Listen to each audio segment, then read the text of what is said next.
is proud to present Mr. Olivier Bouyer. Dear colleagues, I will present this study carried out early 2014 by Salvatera with technical support from the University of Istanbul and funding from the GIZ. A few words about the context. As you know, Turkey is not included under the Kyoto Protocol as at now, but discussions are ongoing under the UNFCCC to differentiate differently between Annex 1 and non-Annex 1 parties, which are developed versus non-developed developing countries. So maybe these rules could change, and this study aimed at providing a neutral cost-benefit assessment of implementing LULUCF rules in Turkey. It does not preempt any official positions from Turkey. The methodology was simple, 3 steps. First, we reviewed the current LULUCF reporting in Turkey. Secondly, we estimated RMUs. One RMU is equal to 1 ton CO2 equivalent for Article 3.3 afforestation, reforestation, deforestation, in short, post-1990 forest, and Article 3.4 forest management, including harvested wood product, in short, pre-1990 forest, using official guidelines. And then, third step, we estimated operation and transaction costs, as well as non-carbon values and costs associated with these 2 types of forest. 2 main constraints. First, the national definition in Turkey is not in line with the FAO definition, so we spent a lot of time reconciling data.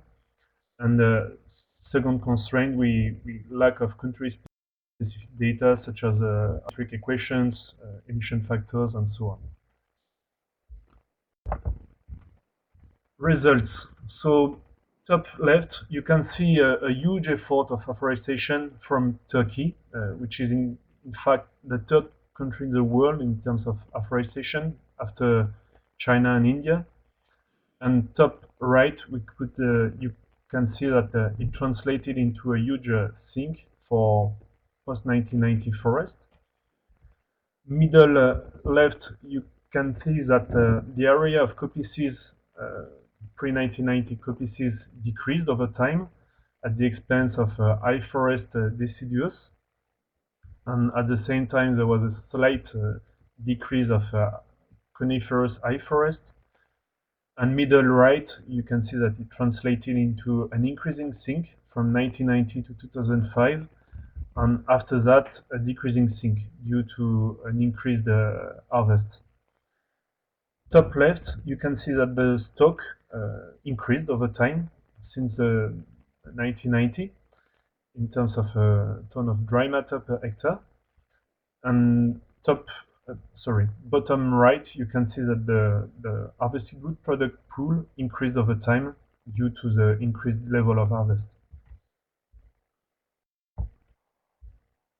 That's overall results. I will go directly into the 4th line of the first table. You can see that the non-carbon benefit for pre-1990 forest is huge, up to $11 billion for 2013-2020 period, assuming the total economic value of Turkish forest is equal to $150 per year per hectare in average. We recalculated it. 6th line, the non-carbon benefit for post-1990 forest is slightly less, 4 times less, $2.7 billion over the period. 8th line, you can see that the carbon benefit for pre-1990 forest is much more lower than non-carbon benefit, at least 40 times less. 12th line, you can see that the carbon benefit for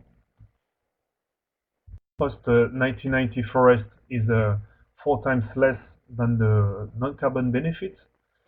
On last line of this first table, you can see that overall the net benefit is huge in any of the scenario, up to $8 billion over the period.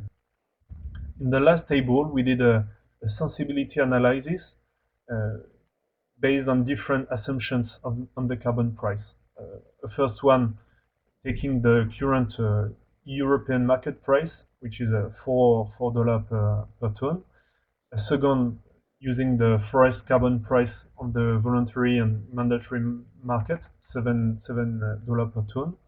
And a third one, using the shadow price for carbon, if we have to keep under the +2 degree, so $52 per ton. Then we can see that for pre-1990 forest, 3.4, Article 3.4, the carbon benefit ranges from 2 to 20% of the total benefit. On the right of this table, for 3.3, Article 3.3, post-1990 forest, we can see that carbon benefit ranges from 15 to 70% of the total benefit. So in conclusion, we could say that the carbon price signal that could be sent by the second phase of the Kyoto Protocol from 2013 to 2020 could really promote adaptation in Turkey. Thank you for all.